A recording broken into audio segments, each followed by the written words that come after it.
Bom dia, pessoal. Sou o professor Dudu, professor de literatura, e hoje continuaremos a nossa conversa sobre conteúdos que serão pertinentes de estudarmos para o vestibular, falando sobre a questão da escansão, da metrificação, da versificação.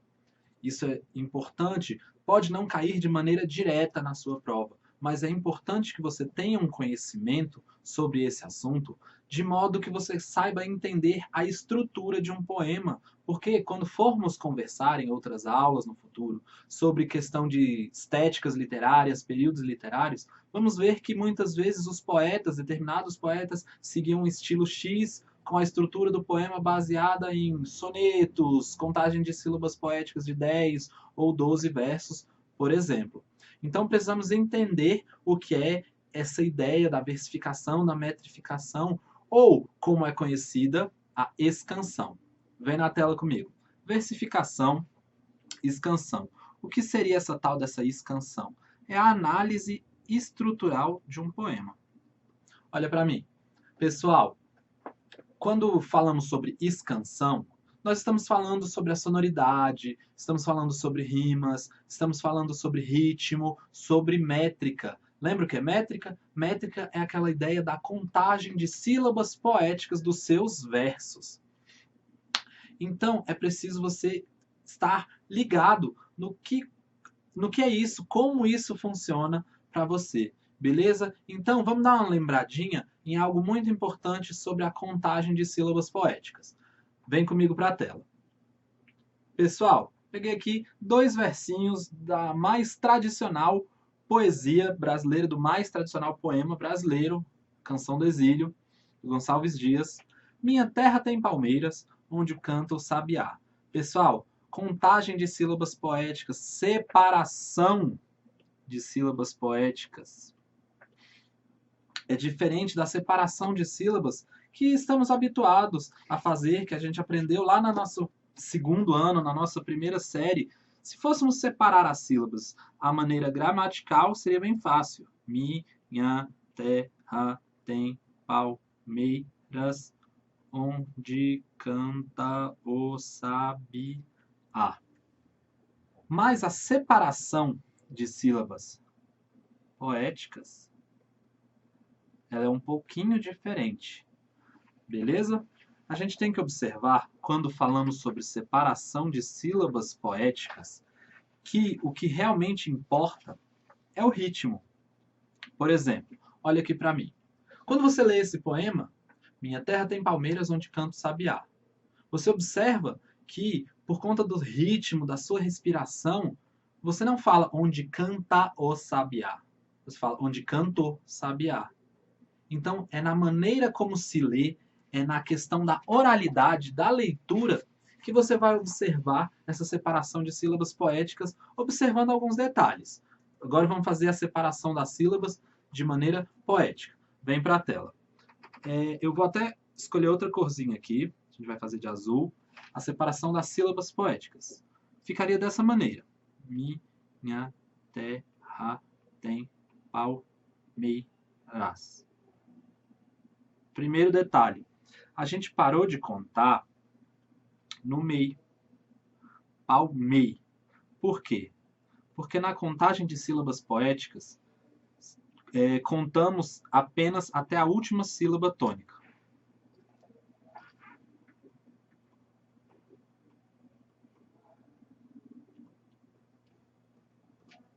Paramos de contar na última sílaba tônica. Vamos para o versinho de baixo.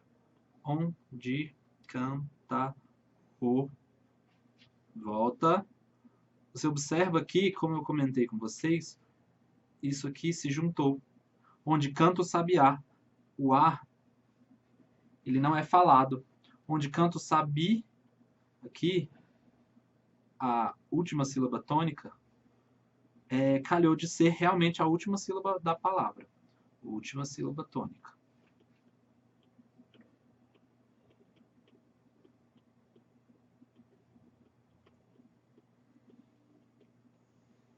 Então, pessoal, é muito importante que você preste atenção na sonoridade. A sonoridade é a maneira como você lê o poema que vai trazer a separação ideal de sílabas poéticas. Então, num primeiro verso, nós teríamos 1, 2, 3, 4, 5, 6, 7 sílabas poéticas. Vamos voltar para o vermelhinho. 7 sílabas poéticas.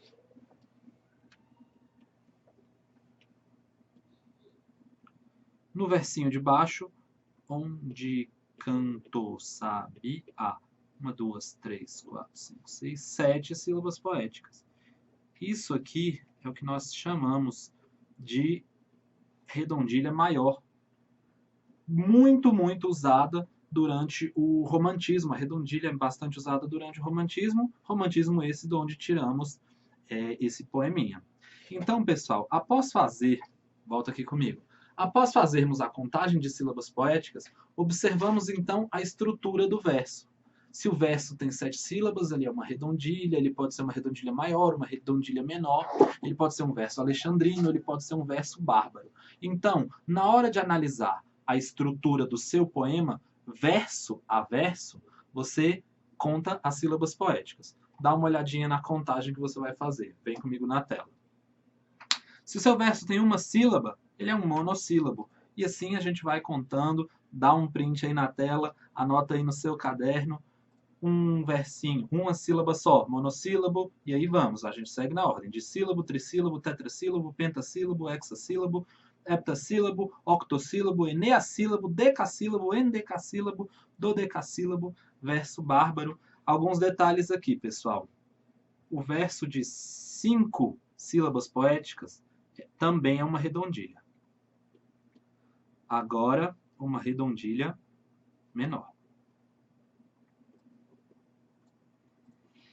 O de 7 sílabas, como analisamos, como observamos no versinho, é uma redondilha maior. E, além disso, nós temos o verso bárbaro. O verso bárbaro acontece quando você tem 13 ou mais versos, 13 ou mais sílabas poéticas no seu verso.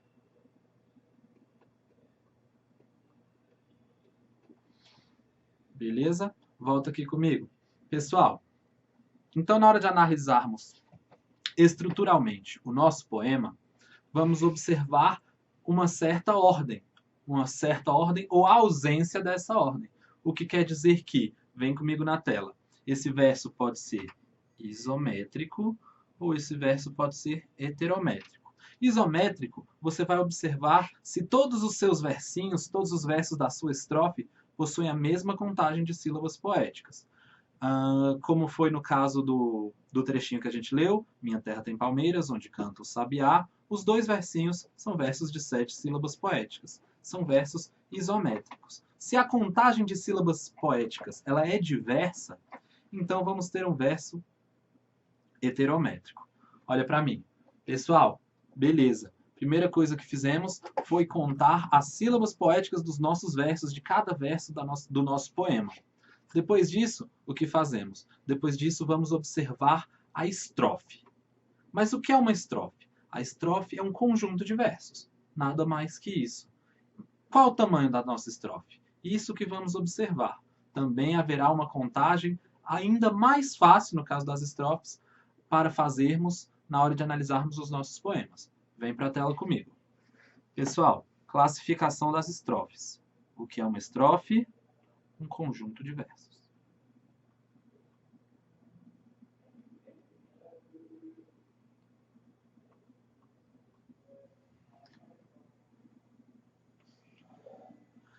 Se sua estrofe possui 2 versos, ele é um dístico ou parelha. Se tem 3, é um terceto. Se tem 4, quarteto ou quadra. Se tem 5, quinteto ou quintilha. Se tem 6, sextilha. Se tem 7, septilha. Se tem 8, oitava. Se tem 9, nona. Se tem 10, décima. A partir daqui, você vai seguindo o numeral. Décima, 11ª, 12ª, 13ª, sem problema.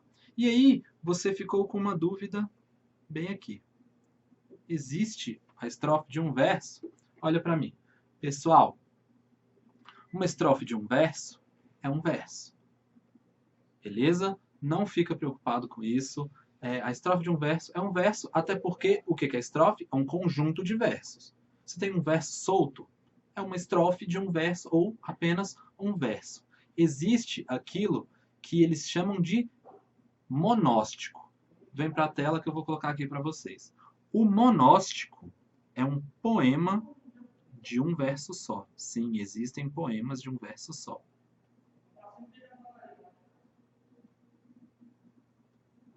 Poema de um verso é o que a gente vai chamar de monóstico.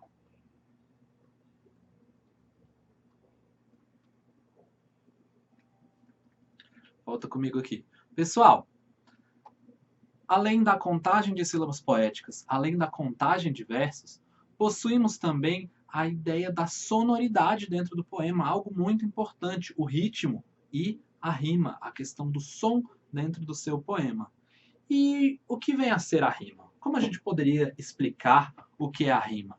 A rima, então, seria a questão da proximidade sonora dentro do seu poema, a proximidade sonora das palavras dentro do seu poema. E esse tipo de rima, a rima, ela vai se classificar de diversas maneiras, tanto de maneira solta, como de maneira a observarmos uma estrofe inteira. Quanto a isso, vamos classificar as nossas rimas assim. Vem para a tela comigo. Primeira coisa que vamos observar é se a rima é toante ou soante, ou seja, vamos observar a questão do som. O som, ele vai ser baseado, ele vai ser marcado pela vogal, pela vogal solta ou pela consoante. Isso é o que marca a rima toante e a rima soante. Se você está rimando uma sílaba inteira ou apenas a vogal tônica. Essas palavras que nós rimamos, elas eram oxítonas, paroxítonas ou proparoxítonas. É isso que vai definir a ideia da rima em relação à sua tonicidade. A rima aguda é uma rima de oxítonas, a rima grave de paroxítonas e a rima esdrúxula de proparoxítonas. Além da questão da sonoridade, além da questão da tonicidade, continua aqui comigo na tela, vamos ver que a classificação gramatical das palavras também influencia no tipo de rima. Existe a rima pobre, a rima rica, a rima rara e a rima preciosa. A rima pobre acontece, a rima pobre, ela acontece quando temos palavras de mesma classe gramatical. Pessoal, é bem mais fácil rimar palavras de mesma classe gramatical. Por exemplo, basicamente todos os verbos. Vou botar um exemplozinho aqui de outra cor, vou botar de azulzinho. Correr, morrer, fazer. É bem mais fácil rimar palavras de classe gramatical, de mesma classe gramatical. Se formos pensar em rimas ricas, ou seja, rimas de palavras de classe diferente,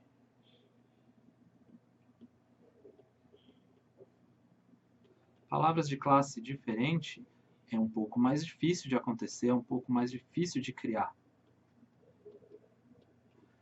Depois de pensar bastante, podemos chegar a uma ideia. Vamos colocar um verbo, crer. O verbo crer rima com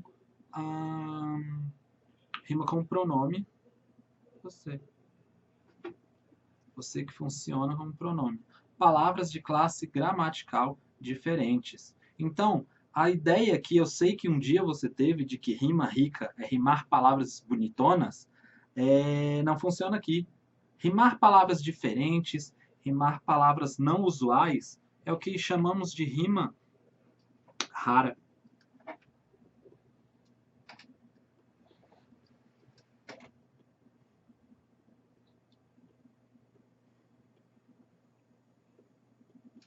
Palavras não usuais. Qual foi a última vez que você escutou a palavra defenestrar?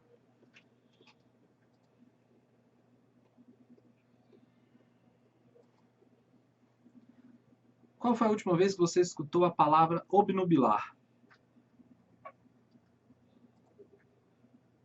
Palavras nada usuais, palavras que rimam. E a rima preciosa, ela é curiosa, eu já vou começar pelo exemplo dela. Uma rima preciosa, observa aqui. Águia e alague. Águia e alague, palavras que não rimam, mas por conta da colocação pronominal, caso eu mudasse águia, caso eu mudasse alague para aláguia, rimaria com águia. Então aqui, no caso da rima preciosa, a rima preciosa vem da ideia de rimar uma palavra com duas outras.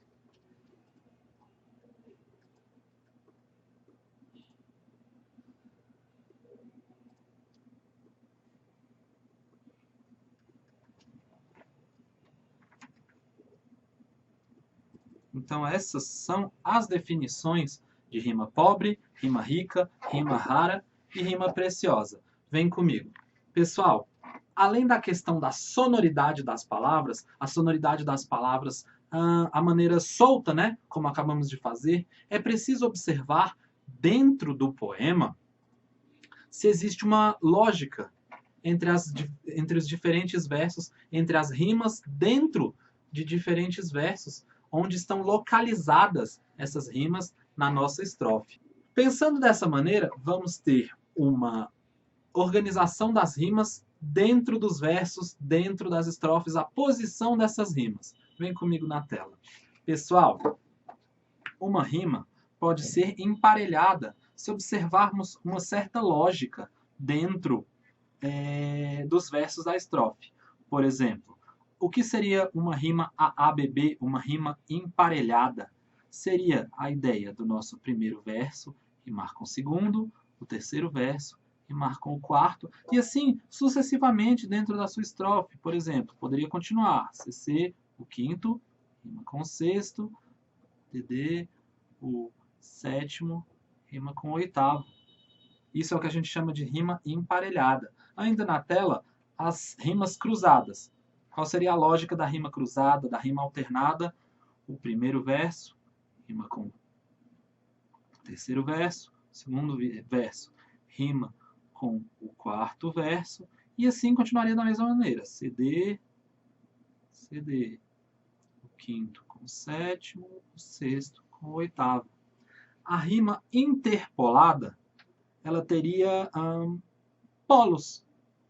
Observaríamos que o primeiro verso está aqui, aí vinha o segundo, o terceiro rimando entre si, o quarto verso.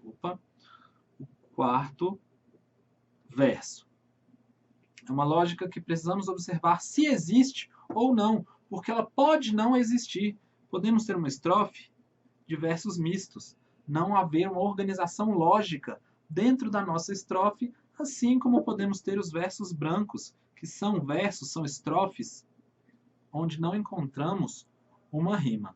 Beleza? Pessoal, aqui comigo. Então, na hora de analisarmos estruturalmente um poema, precisamos prestar atenção em todo esse tipo de coisa. Beleza? Só para ficar um pouquinho mais claro a questão dessa localização das rimas dentro da sua poesia, eu trouxe aqui um poeminha. Um poeminha não, o trechinho de um poema. Vem comigo na tela.